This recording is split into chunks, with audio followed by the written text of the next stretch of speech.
Other than Debbie Corman, we're probably not going to ask Debbie to say anything again tonight. I thought she was on. I saw her. Yeah, she's here. He's there. I got to get a laugh out of that girl at some point here tonight, so we'll keep it going. Welcome, everybody, tonight to the INE gathering. We had our show on upscale marketing last night. Tonight is lab. Tonight is time we talk and visit with each other and see who got what. Tam and I were talking last night. I think this is the #1 show that I do. If you see it all, the potential there, and begin to recognize that there's hope for exposure. You don't have to be undiscovered your whole damn life. But if you stand around and wait for it to happen and strike like lightning, the odds are really, really low that will ever happen, especially anymore. And all you got to do is get on Google Plus and play smart. We're getting smarter. That part I'm really, really pleased with. We're just learning more and more about what to do and how to do it. And the chance to get in and participate now should really, really be fun. Let's welcome Deb. Deb, all of you go through and tell everybody who you are, where you're from tonight again, because that's our people on YouTube are watching and don't always know who each of you are. So let's start with Debbie on the left. Okay, Debbie Kornman, and I'm from Pennsylvania. Is that all you have to say, Debbie Kornman? I am. Well, I have a cold, so I don't want to talk. Oh, you got a cold. Is that it? I'm sorry. Okay. As long as I know. I thought you might be mad at me for some reason. No. She didn't say one word last night, and I'm going, no, we got to have you visit. Thanks, Deb. Good to have you here. Pennsylvania's here. Next is Ed Abels. Hi, everybody. I'm Ed Abels. I'm from Casa Grande, Arizona. Okay. And I am Good to have just an amateur, so I'm learning. Well, I kind of think we all are, Ed. I think we all are. J-Boy? Yes, sir. Who are you? I have no earthly idea. You're probably on the wanted posters at the post office, aren't you? Yeah, I think I've seen 2 or 3 of them in there at least some point in time. That's what I've been thinking, too. Anyway, I'm Jay Richardson. I'm from the beautiful flatlands of western Oklahoma. Okay. And kind of like Edward, you know, hey, I'm still a newcomer. I'm still an amateur, but I'm having fun. You're having fun. That's the main thing. Joni Beck? Hi. Where are you from? I am originally from Long Island, New York, and I went to school in Maine, and now I live in Florida for the last 15, 20 years. So you gave up on New York and got smart and moved to Florida, huh? Absolutely. Absolutely. Is there anything on earth could get you back to Long Island? Is there anything? No, I'd just as soon stay right here. That's the vote. That's the vote we're looking for, Joni. That's good. Excellent. Lance Larson. Hello, I'm Lance Larson. I'm from Arizona. I've been working with this group and learning everything possible about the power pen and how to use it for, boy, it's pushing a decade now. I'm getting close. It has been quite an adventure for you, Lance. Yes, it has. Yeah. Got him. I got him. Okay. Next we have Nick. 1 year older. 1 day older, 1 year older. Did you survive your birthday yesterday, Nicholas? I did. You did. Thank you to everyone who Yes. wished me happy birthday. Welcome. And where are you from? Originally from Farmington, Michigan, and for the past a whole bunch of years, 30-some years, I've been in Rochester, Minnesota. So native of Rochester, almost then. Yeah, pretty much. Pretty much. Good to have you here tonight, Nick. Thank you. Ron? I'm Ron Schneeberger, and I'm from Jupiter, Florida. And I've been, I know Dr. Lou for 20-some years and been with the INE network since the early 2000 something. Yep. And all of you know, Ron is, I'll warn you now, he's basically troublemaker. He'll nudge you and nibble you along until you finally say, hey, maybe what I ought to do is do something with my life here. So welcome, Ron. Good to have you here, buddy. Anybody seen Mel tonight? Mel's not on.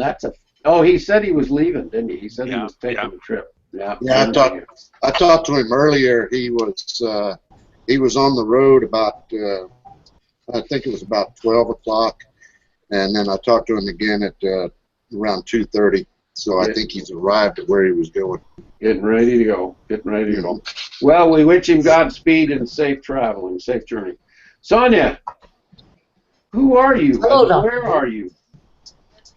My name is Sonia Patterson. I'm from Canada, Ontario, and I've been working with the Power Pen for around 5 years, having fun, learning lots, and having a great time with you. Trying new things. Okay.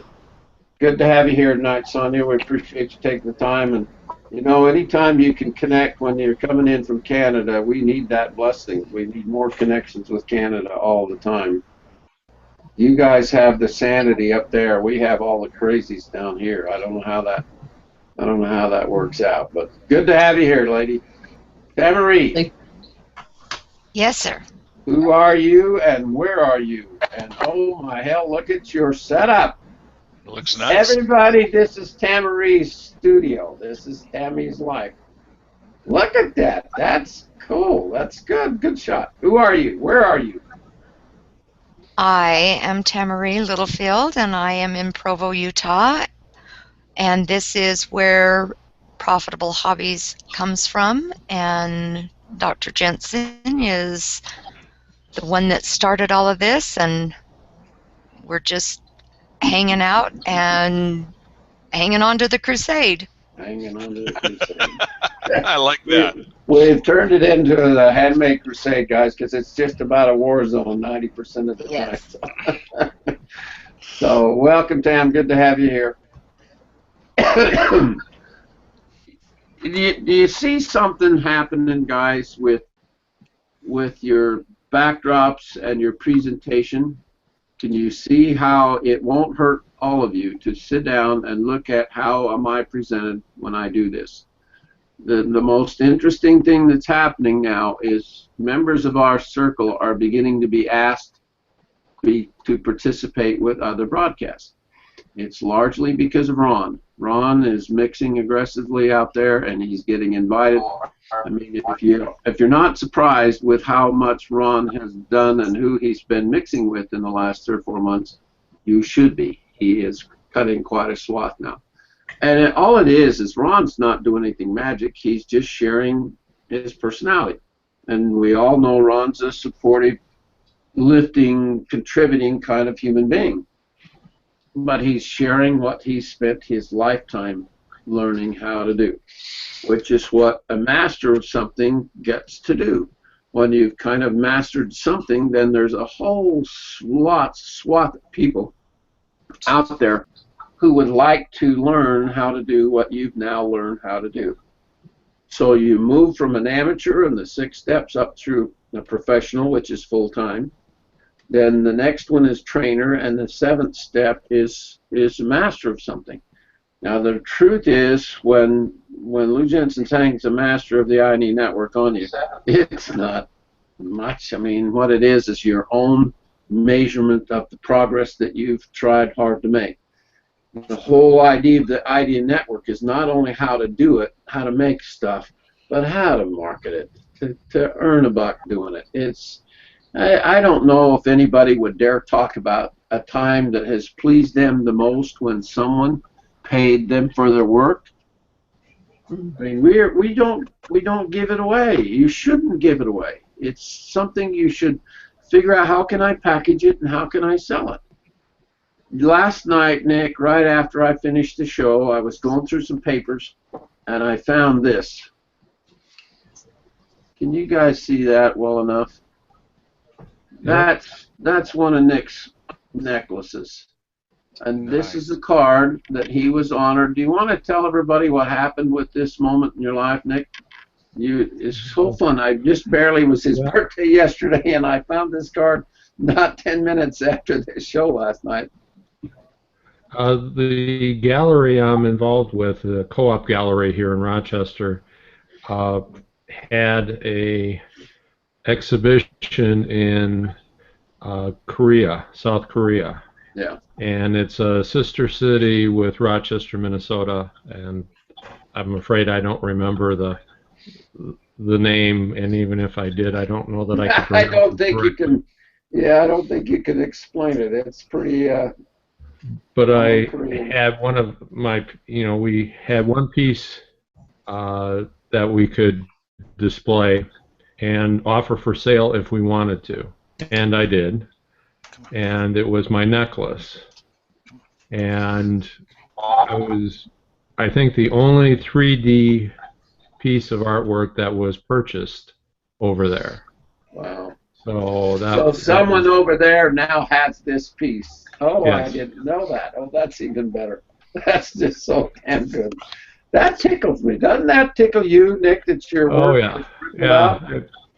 Yeah, I've got a piece there. I believe I have a piece in Mexico, and quite a few states around the country. The gallery here ends up patients to the Mayo Clinic. Oh, yeah. Okay.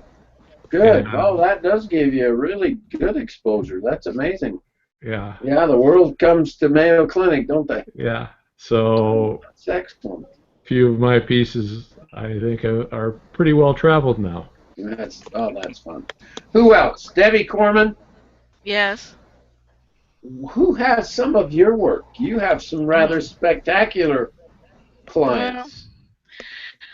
A lot of dairy people do. I have milk cans, several milk cans in New York and all over Pennsylvania, Maryland, Virginia. Just finished a recent portrait of 9 cows in a farm for a gentleman in State College, Pennsylvania. And I found out that I'm going to be doing another special cow painting for the state of Virginia Holsteins. They're celebrating their 100th anniversary next year, so they're going to do something similar to what Pennsylvania did. So I'm going to be getting to do that oil painting coming up this year, as soon as they decide what cows they want on the oil painting. And a lady contacted me. I think she's going to do a story about my artwork in the Hordes Dairyman. Oh, bingo. All right. That's what we're after. And this particular magazine is over 100 years old. It's worldwide. And they have articles, educational articles for dairy farmers. They have home articles for the dairy farm wife. And one of the writers contacted me. She wants my story about my dairy life with my artwork. So. Oh, folks, that's exactly what we want to talk about tonight. That's just awesome. Because there's just no way to measure how much impact that can really be, Deb. Yeah, I know. You know the publishing. If you don't know, Deb's an editor of a major magazine within the dairy industry, and that's her life and her world. But to get on the other end of it, where you're the one benefiting from editorial comment, that's just as good as it can get. I call it the secondary compliment. Instead of you bragging about yourself, it's someone else bragging about yourself, and that's way more impact than when you even buy an ad, I think. I think it's very, very effective. Well, congratulations.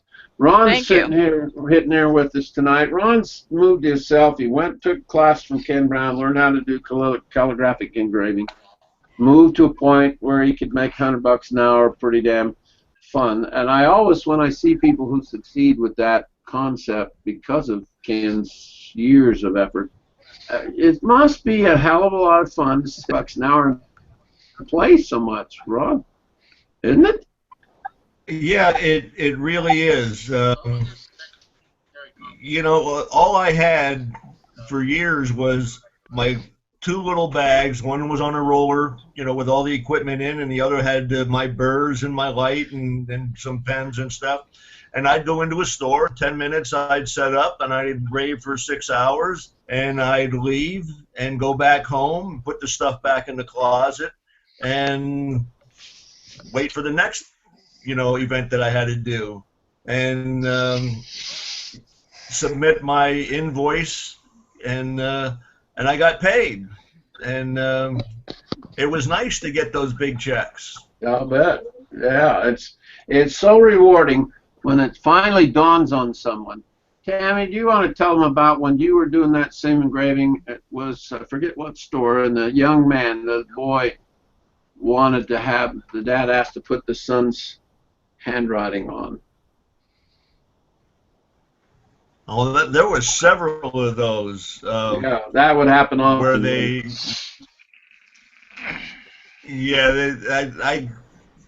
I did that on several occasions where they wanted the handwriting on, and I'd have them write their name on a piece of Scotch tape, and I'd put it on the bottle, and I'd engrave through the Scotch tape, and then put the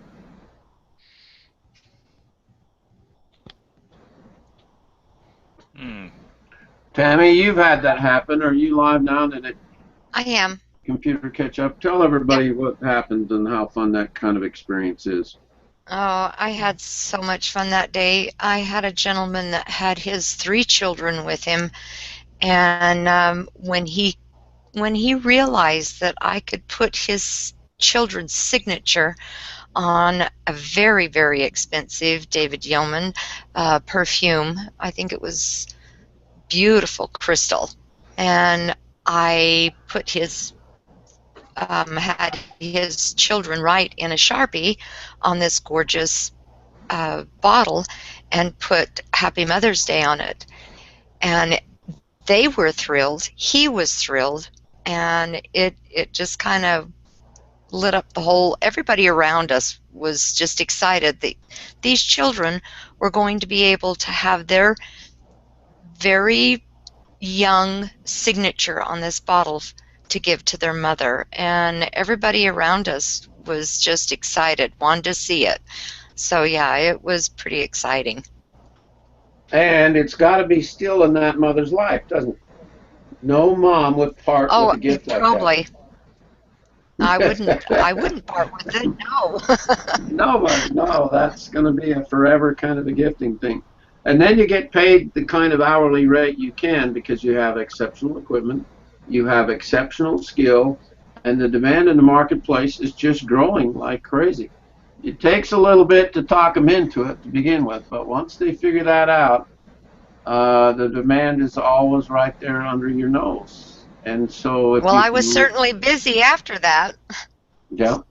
From then on, you just kind of light a small fire, and the deal is to continue that kind of effort.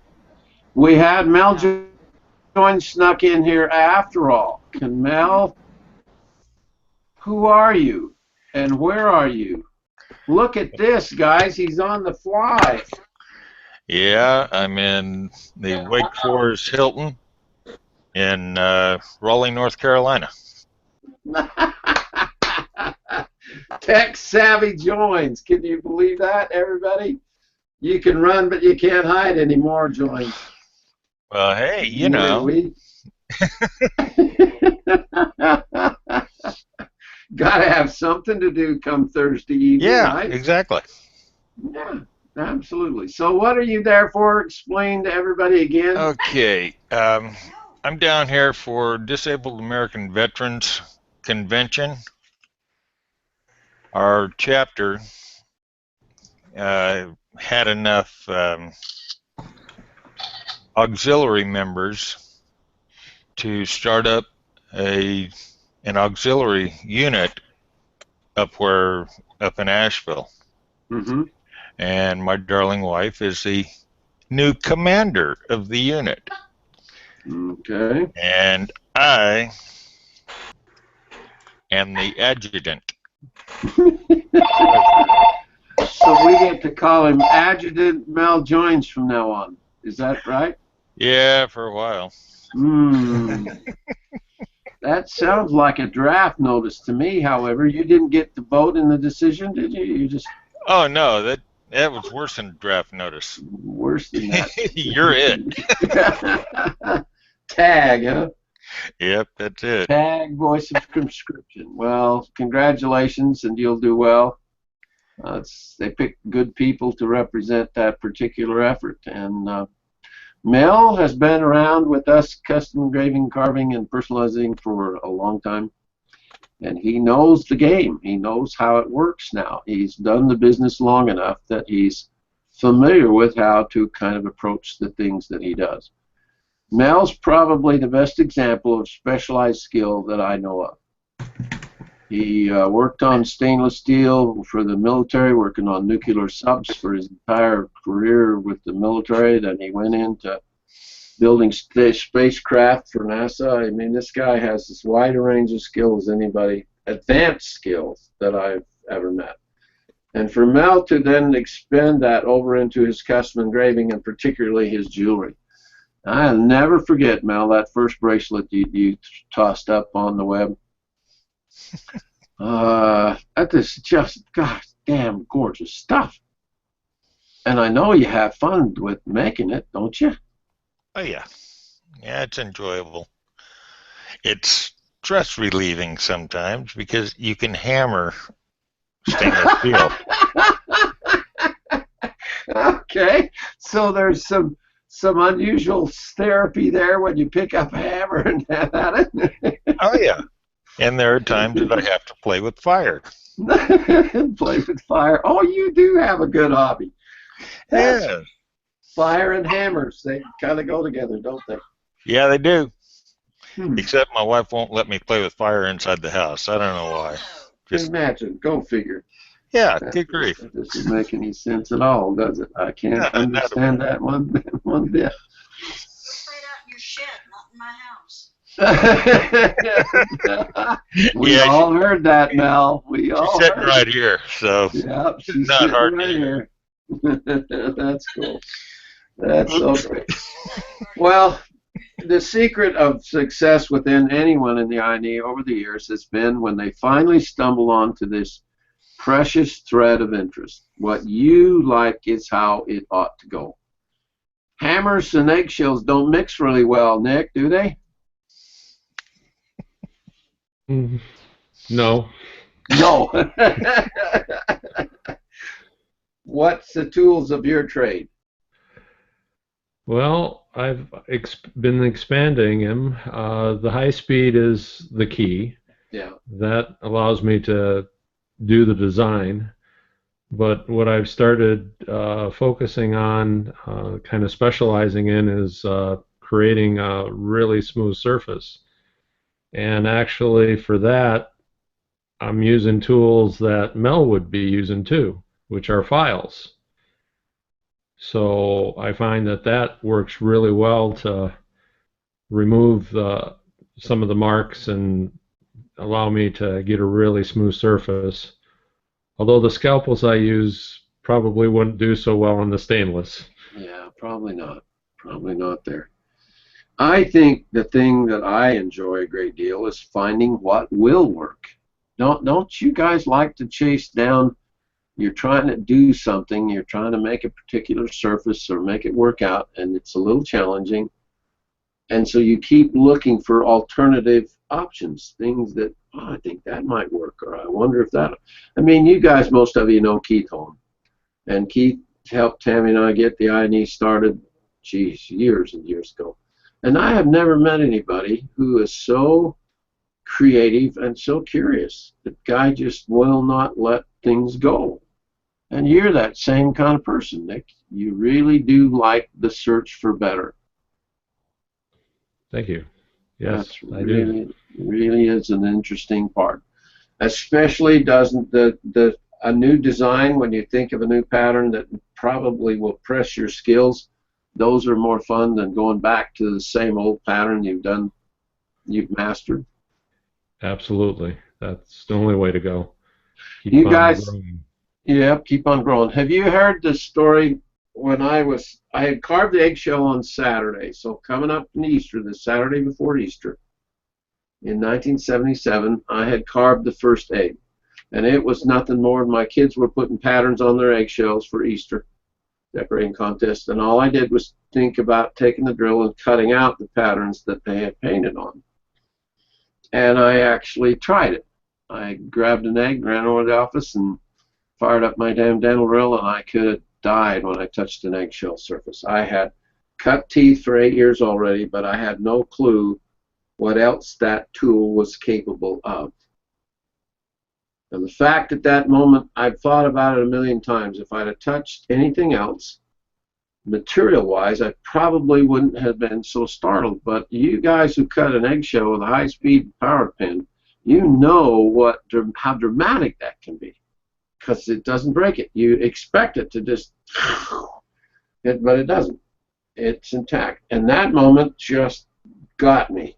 I couldn't quit thinking about it day and that night. So we went to church the next day, and we're sitting in church, and there's a woman 2 rows up from us who had a paisley pattern on her dress. Now, if you don't know paisley, it's kind of that bent teardrop stuff, and it's pretty exotic material. First thing I thought is, I wonder what that would look like on an eggshell.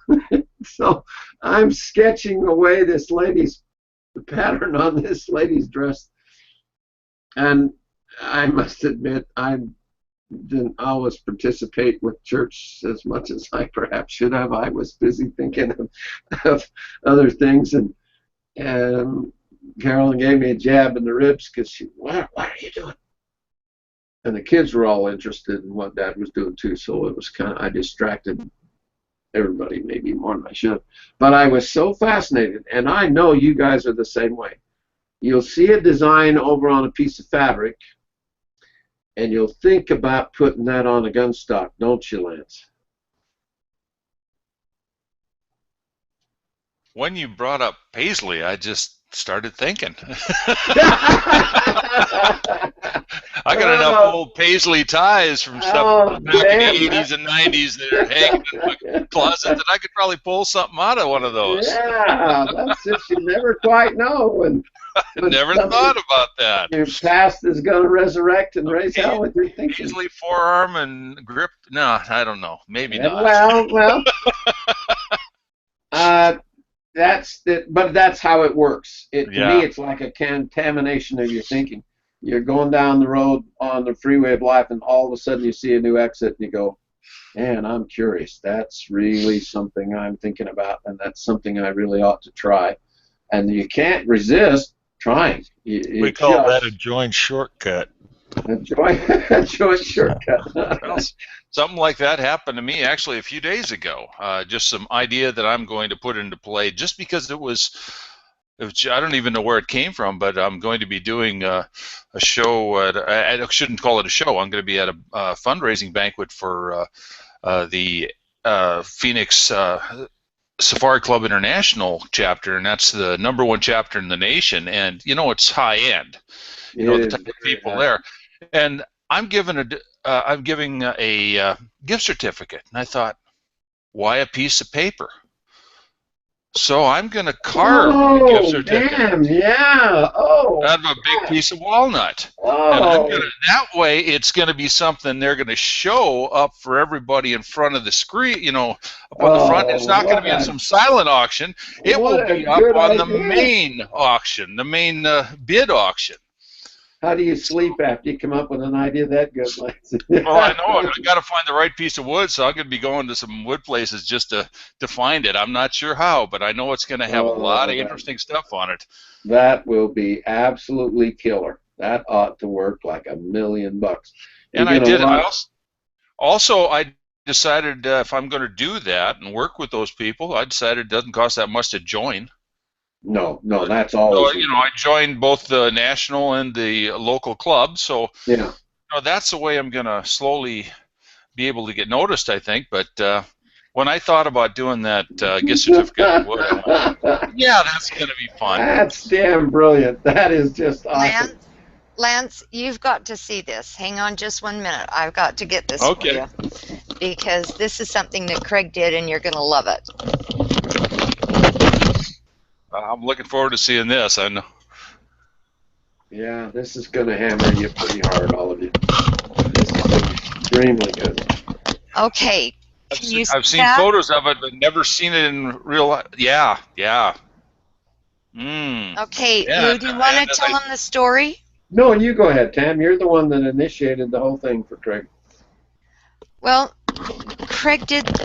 This is the actual cover of the magazine, and can you read it right there? It says, okay, that was the Utah magazine Homes that and he Gardens. was featured in, and as thank you gifts for everybody that participated, he carved this, and then he also did this on the back. So this, it's an 8.5 by 11, and that's what a certificate would be, and it's alder wood, and it's one of my treasures. Show them the edge of it, Tam. Tip it on its edge so they can see it's bent and curved. Look what he did was shape it right up on the top, right across the top. Point the top end to us. Yeah, shoot the top. Oh, end. yeah, okay. So he made it like a magazine.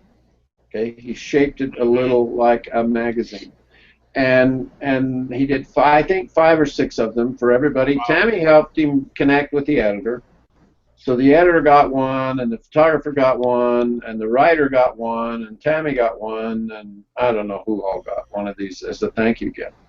Now, this particular issue was the 10th anniversary issue of that young woman's magazine. Can you imagine how she felt about that issue? Yeah. And if this piece is still in her life, I'll bet you it's still within arm's length of her. There's no way that's going to go away.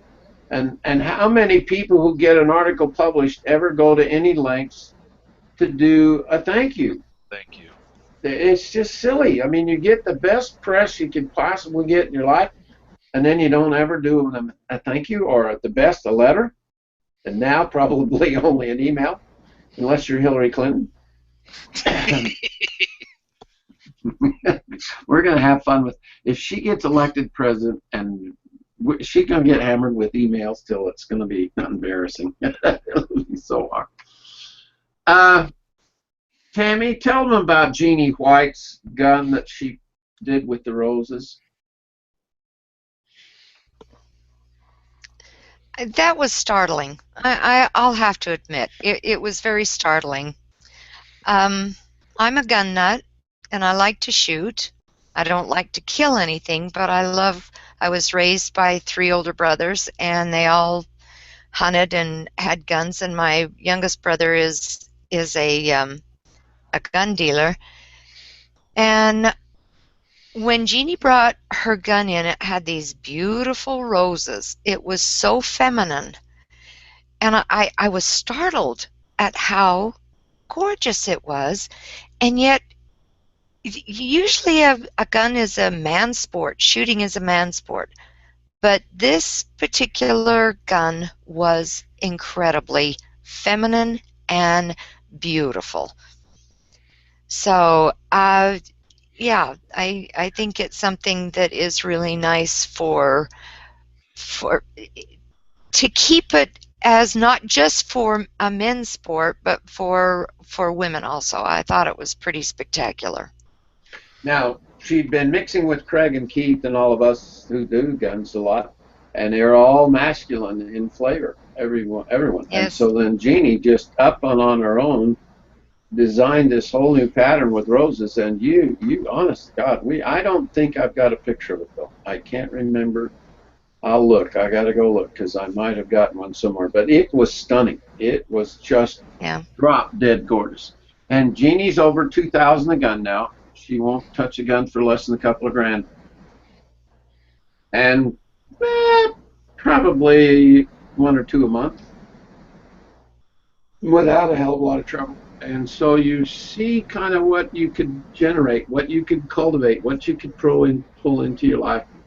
We get one measurement after another of who did this and who did that and who did what, and the ability to make things work out there in the marketplace is just unbelievable. Now, I wanted to go back to last night's show because this is supposed to be not just visiting, but really a laboratory function where you rethink what you learned or what you were exposed to yesterday.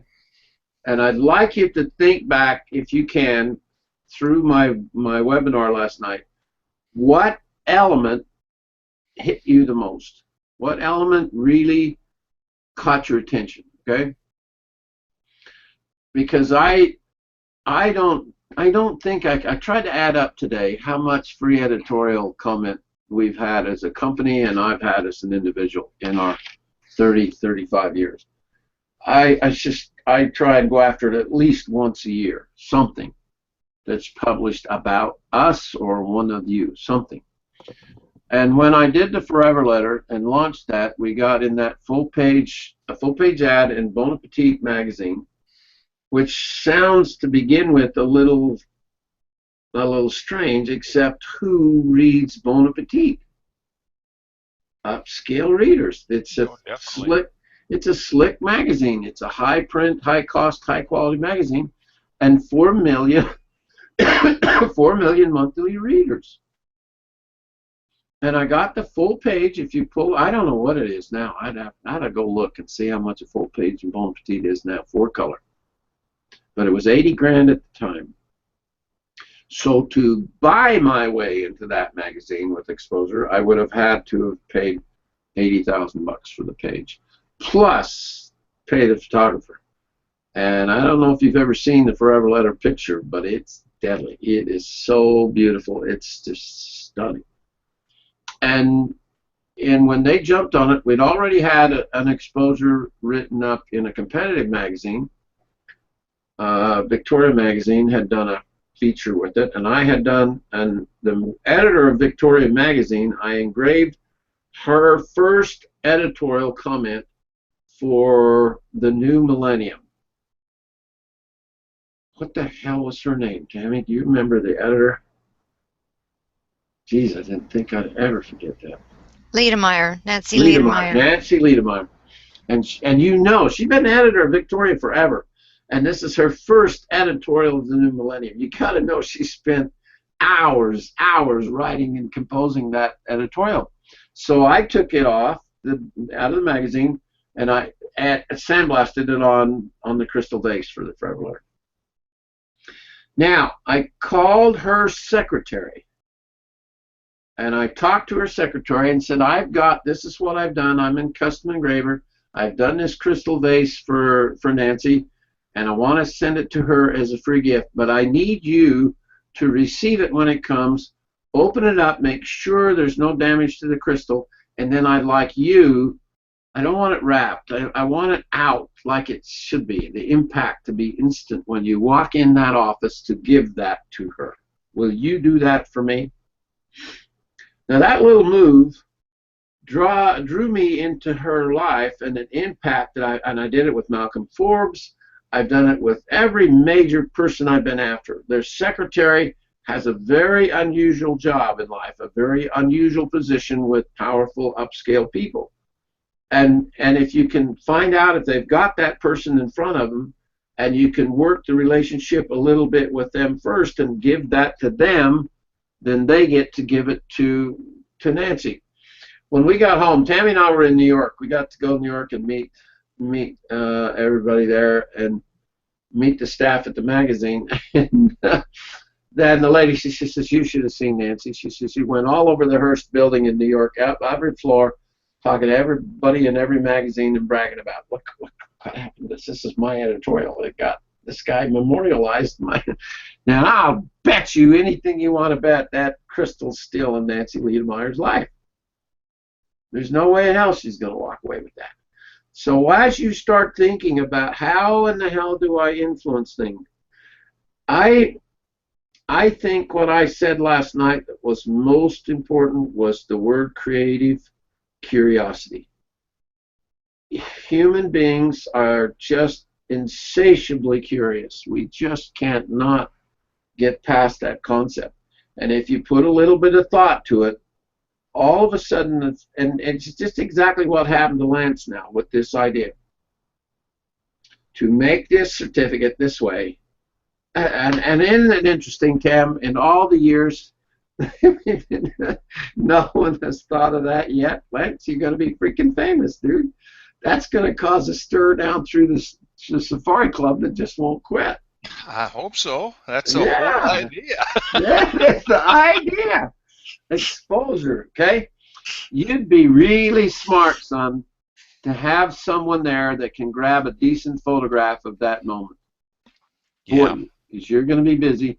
But if you can get that moment captured, then what? You get to use that image the rest of your life. So prepare.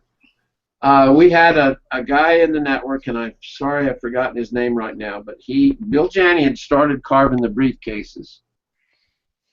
And then Keith Holm did a little, and we kind of shoved that in that direction, and Joe Cummings started doing some of them. And this guy was handicapped, and he was a veteran, disabled veteran, and his wife was just unbelievable front-end plow. That woman got everything for that guy. She did. It was just amazing. And a little hard at times for me to deal with because she was so pushy about everything. And they found out that the NRA was coming to, God, I forget what city. They were having some big NRA meeting. And she found out Charlton Heston, who was the head of the NRA, coming to that event. So her husband carved one of those briefcases with the split stock on it for Charlton Heston. And they arranged and tried and figured out how he would come into the meeting, come into the audience, and they got all that kind of figured out. And they were going to just ambush him, literally catch him off guard when he was there and have this disabled veteran present that gift to Charlton Heston. And she was cranked and very determined, and I just going, oh, that's got as good a shot as any. Well, I'd take that shot any day of the week. But I told her, I says, now, honey, I says, this got a good chance of working out. And I says, but if you don't have a professional photographer there, well, I'll shoot the picture. And I says, no, you won't. You can't. You'll be busy. You'll be involved, and you want to be involved. You've got to have a professional photographer there, because that picture is a split second. It's going to happen and happen fast. And if all that you want is to capture that reaction, so then you can use it on into your life. I'll go find Bruce. What the hell was his last name? Bruce something. It's us old guys, we can't remember stuff, you know. When you get a little older, you just get freaking forgetful. And I'll go find that picture because it was precious. Absolutely just a perfect moment. So the idea of generating the opportunity, generating the potential for yourself, but then trying to say, how in the world can I kind of maximize that? Out of doing what we did last night, I think the idea of getting to some editor who will then be likely to publish something about you. Every magazine, there's 44,000 magazines published every month.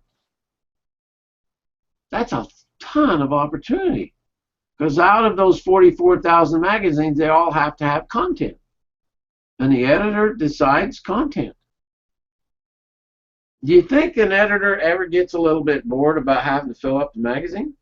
Do you get bored trying to put stuff in, Debbie? How's that work for you? You're the only editor here tonight. Let's pick on you. Do I get bored? No. I get I get panicky if I panicky. Yeah. If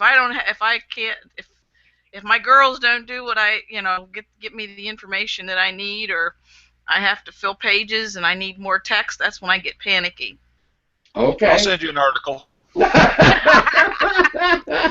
it has to be about cows, though. Let's call it. Okay. Call it utterly engraving. Maybe yeah, there we go. That maybe catch the attention. So filling up the space for you is always, every year, every month, an issue. When I'm doing them, yeah, I can be like this. I just finished this week, and I had to come up with 3/4 of a page to make a 68-page magazine. So I had to look through. I had to look for other news articles or news releases of the dairy industry, and I happened to be at the Junior Holstein Convention, so I had my array of pictures that I took at the Junior Holstein Convention, and I sent them to the lady that put the actual pages together, and I said, here, take as many of these pictures and put them in a collage, because it's a text page. It's not going to be a paid page. Yeah. So And then when she sent me the proof, then I could approve what she put together or change it or whatever. So the editor makes the decision as to what goes in each magazine, right? Right. You're the point. I mean, and as far as my magazine, the advertisers are my dairy farmers. Okay. So they're giving me the content for their ad. They're giving me the picture. They're giving me all the text information. They don't have to design it if they don't want to. We do that. Some of them actually get outside sources of designers. We give them the specs. Then they send me a full page of an ad that all I have to do is give it to the person that's my publisher, and then they put it together. So there's different ways that I work with it. But most of the time we're designing, we're putting the graphics together with the cow picture. We're making it colorful or not colorful, grayscale, not grayscale, different things that the breeder wants. Okay. Because it's all based on the price of the ad that they want to promote their animals for. Okay. When I first met McMullen Publishing, I met Tom McMullen owned the magazine. He published 26 magazines monthly, McMullen Publishing. And he'd grown that business over the years from a motorcycle repair business to then what we're doing here. And I was working with Truckin' Magazine. Truckin' Magazine was the flagship for McMullen at the time. And I met them at a car show. We were at the Winter National Drag Races in Pomona, California, and up walked Dick Deloche, who was the editor of the magazine at the time, and I was engraving the window, a big flat window on a van. I had a great big blue custom van, and I would put a new window in my van and take it to the car shows. And then I would engrave it, and then I would put a new window in, so I'd have a new canvas at every show.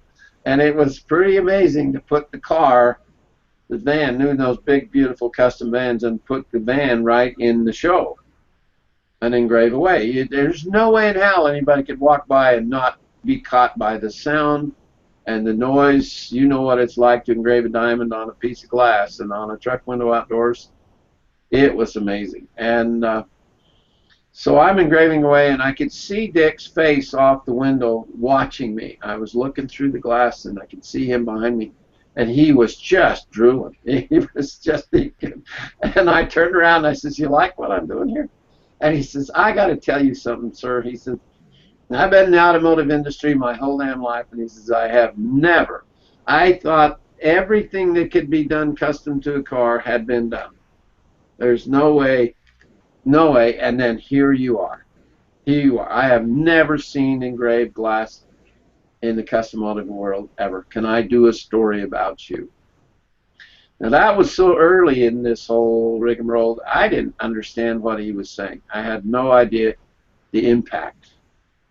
And so he shot a couple of pictures, and we visited for a few minutes right then and there. I mean, the interview was done 10, 15 minutes. We were done, and away we went. And I didn't entirely forget about it, but I wasn't paying a whole lot of attention because I didn't understand what would happen. But it came out April 15th, 1984. I'll never forget the impact. And I didn't even, the company wasn't even started yet. And Dick put my dental office phone number as contact information in that editorial. And so my dental office phone number just went off like a bomb hit it. And we had a couple of guys that were beginning to sell for us at the time. And so I rented the condominium across the street, and we ran a satellite line from the office over to the condo, and they started selling that very moment. And it just popped our impression and our visibility like unbelievable. And so I've heard over the years, I've tried to encourage everybody to get editorial comment. It's free. It's a decision the editor makes to put you in. But if you've never done a press release, if you have no way to know how to do a press release, Debbie, when you get something from someone that they want to stick in the magazine, do you have a particular format that you kind of insist on how they ship it into you, or are you small enough it doesn't matter?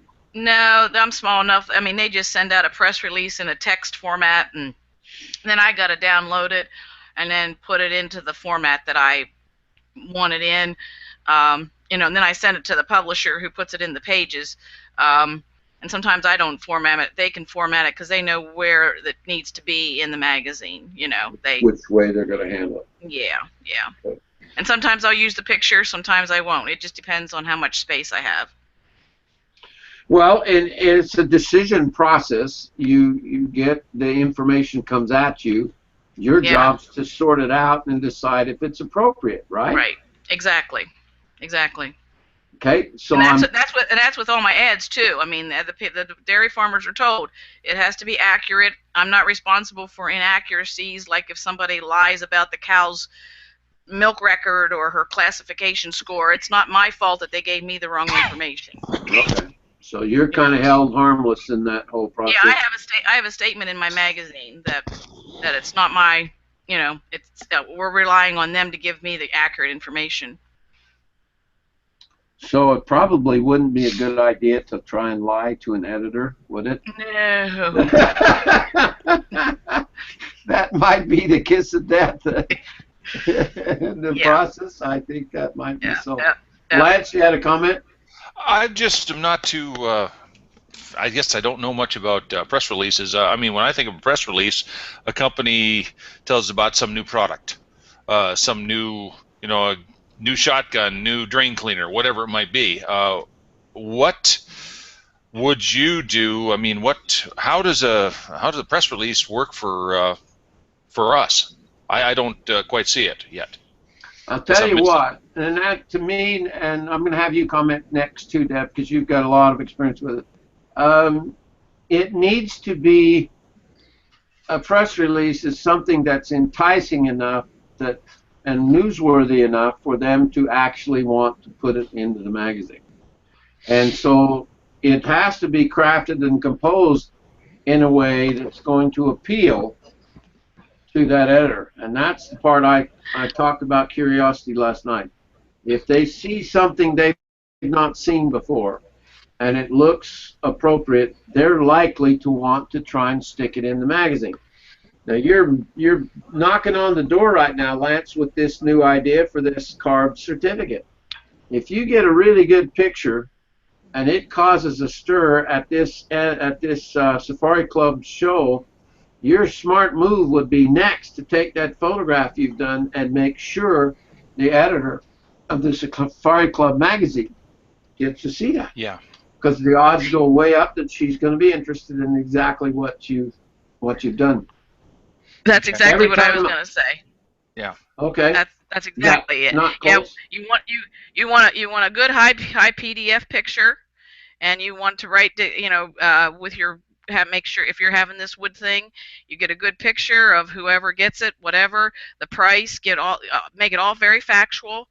And then contact information, and look, this carving person is donating this information. They may have newspaper people there at the event that might be writing something and will be coming up to you. That's why you need to be in the picture, and whoever's taking the photograph, if it's a newspaper person, you ask for a copy of it, and then you make sure you get copies of it, and then you can send it out, as well as the newspapers picking up on that information to send out. Okay. I mean, because more likely local newspapers will be there at something like this. They would know that this event's happening, so there would be local newspapers there. Like when we have our dairy activities, I get newspaper people from all over the state that are involved with other ag magazines. They will come to the events and take the same pictures I take. They will put out their news releases in their magazines or their newspapers. So Bingo.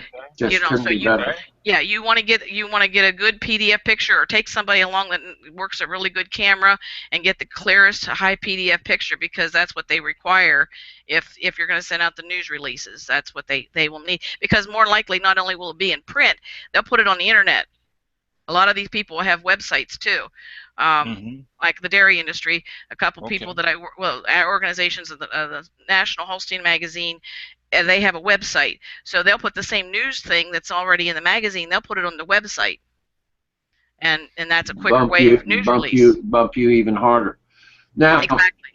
Debbie, when someone sends, can you tell when somebody's an amateur sending you a press release? Oh yeah. Well, yeah. I mean, How? well, I don't know. I mean, not too many people send me. I get stuff from major ag businesses, like Okay. the semen people. If somebody's moved up in the corporation of semen business, or if somebody's moved up a corporation in the feed business or the milk marketing business, this person's got a new job. It's mainly about that. I do get product information, but most of these are high. Companies that have advertising people that work for them. They have their own people that do news releases all the time. Where I get amateur things is if I get the young people who are the news editor of the Junior Holstein Association. They're a teenager, they're 17, 16, and they're sending me a news release. They really don't know how to type it. So a lot of times I'm retyping it for them or whatever. So I don't get too many real amateur type things. The guy I work with a lot of professional corporations and organizations that send me information. We used to get all the time letters of inquiry of information that were handwritten from people all over the world. They'd spotted us in a magazine somehow, somewhere, and they would particularly write me a letter and want me to react. And I would always read them. Often they were from prison inmates. Prison inmates had seen what we were doing and they wanted to know if I would donate a system to the prison or something like that. But I would try and react how in the same manner they were coming to me. If it was really scribbly handwriting and poor vocabulary and somebody just wrote it out on a piece of scrap paper in a cook kitchen somewhere, that's not going to work well. I can't react strongly to something like that. So I kind of reacted how it came into me. And when you're approaching an editor and you look poorly and come across badly, you're not going to get two looks. They've got too many decisions to make, too much else that's coming at them that is really formatted well. Easy to read, easy to see, easy to understand. Bam, it's likely to work. So I think maybe, Deb, you and I put together a show and try and teach our network how to make a press release? Yeah, certainly. Yeah. I mean, I have samples of some that I get that I'll keep, and then I can show you the photographs. Good. That'd be more helpful than you can imagine. That would really be cool. I can make copies of it and send it to you, and All right, you email them to me. I'll throw them into a PowerPoint. Then we'll get on separately, privately, and we'll just go through it and make sure I've got it the way you think. Because I've got quite a bit of experience here. I've done a lot of it, and if you just sense that it might be a good idea that I get this kind of opportunity. Because I think what we'll have to do, because you have to make it look professional. You have to have, because the company will say their name, what city it's from. You'll have to say on the other side of the page, press release, and the date and the time, and then you have the written information. So you have to kind of make it look professional along with the attached picture that you want to go with it. Yeah, you can't screw around with it. It's just not going to get any activity. And what I'm talking about is upscale exposure here. If you're going to approach Scottsdale Magazine's editor of Scottsdale Magazine, you're going to have your feathers lined up, folks. It's not likely to work well unless you do. And then it's also a persistence factor. You don't want to bug them to death, but you're sure as hell not opposed to giving them a couple of times a year to come back till you get something published, because it's this insertion thing. I would even go to the lengths of having a one-page article done that could be broken into pieces pretty easily, that could be then shoved into whatever space the editor has, and the picture's already done. And I had so many of those stuck in for me just the last second there. Got a hole in the magazine. They need to make one more page or a portion of a page, and I just did the work for them.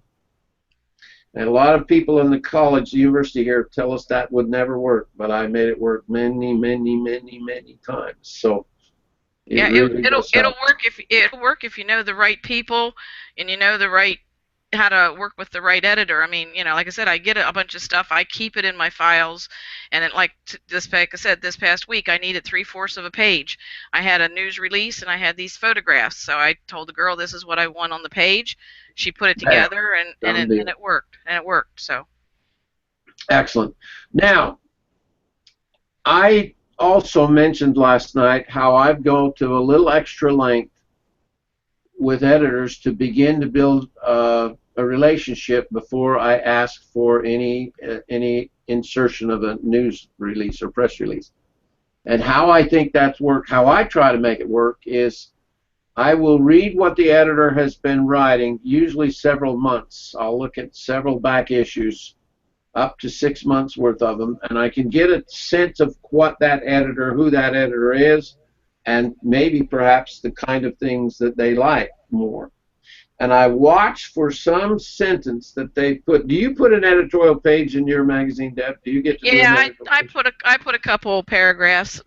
I mainly talk about what's in the magazine and any news about people throughout the state because it's a Holstein membership magazine kind of thing. So I put information about people that might need prayers for getting healthy, obituary people, those kind of things, and then I encourage them to advertise in the next issue.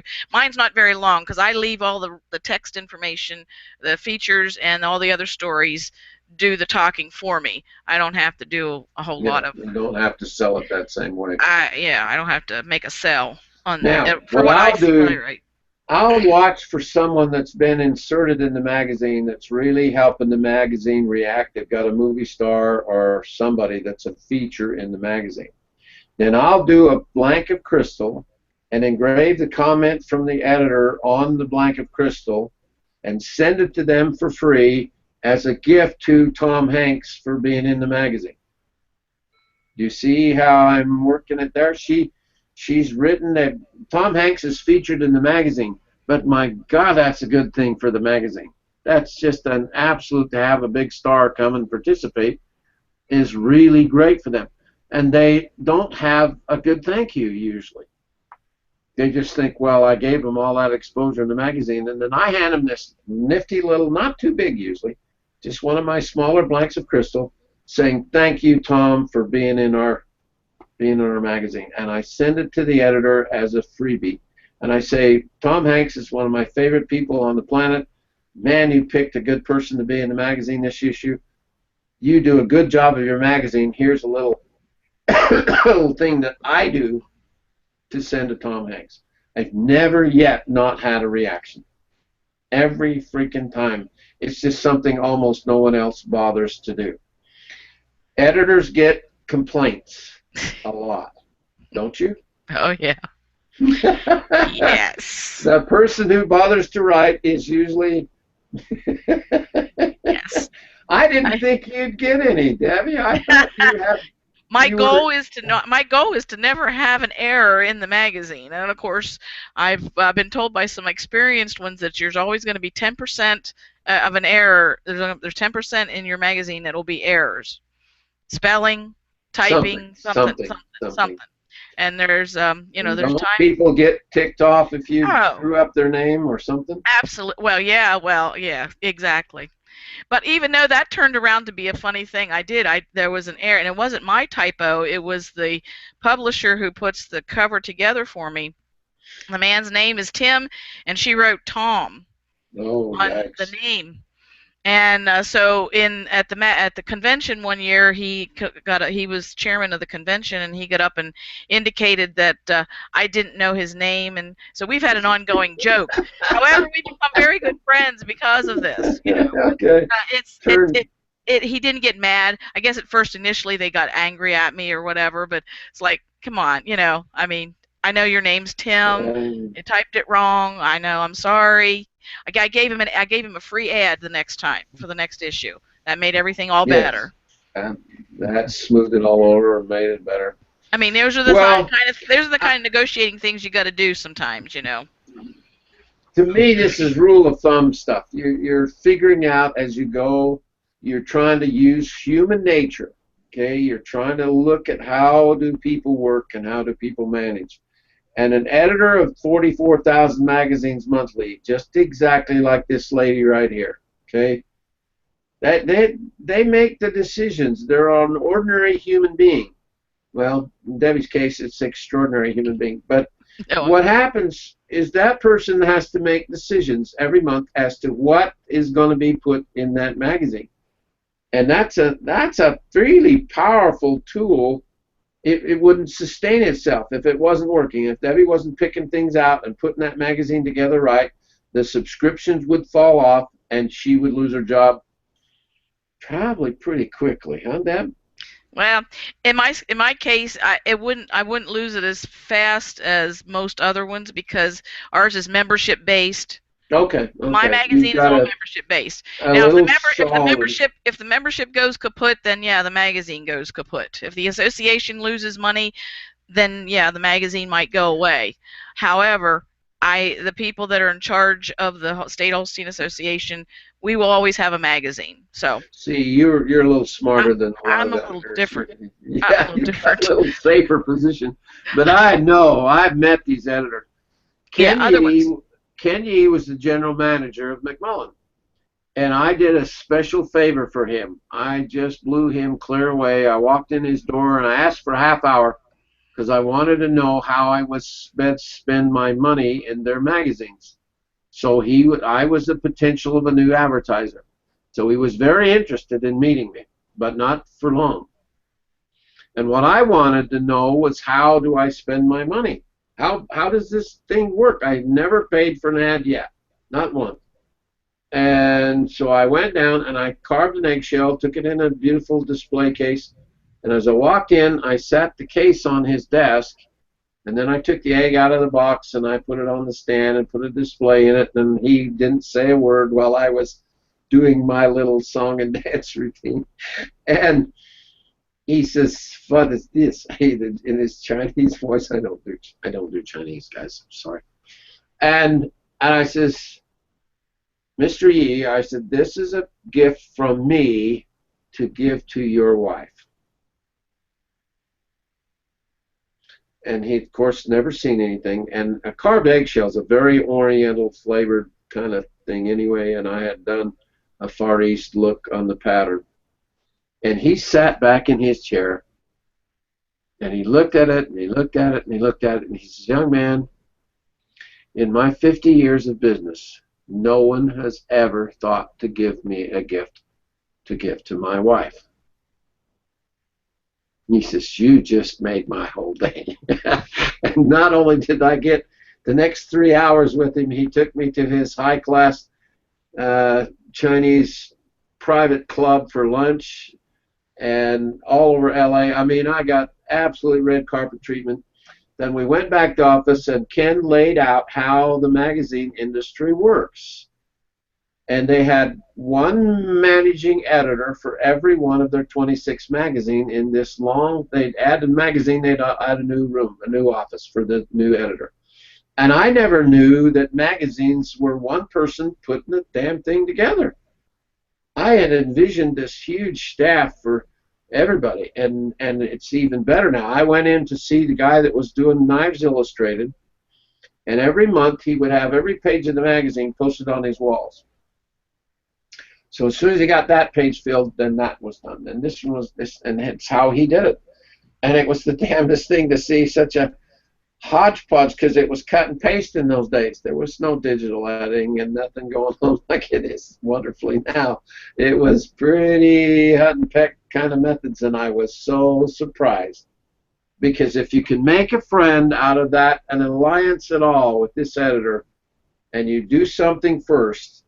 Now, you can't bribe them. It's pretty easy for someone to say, "Oh, this guy's trying to bribe his way into the magazine," and it cannot come over like that. It's got to be as gentle and as subtle kind of gifting interaction as possible, and we'll spend some time with that when we do this. We ought to do a show, Deb, let's do a show about doing a press release, and then we'll do another one on how to bribe an editor, okay?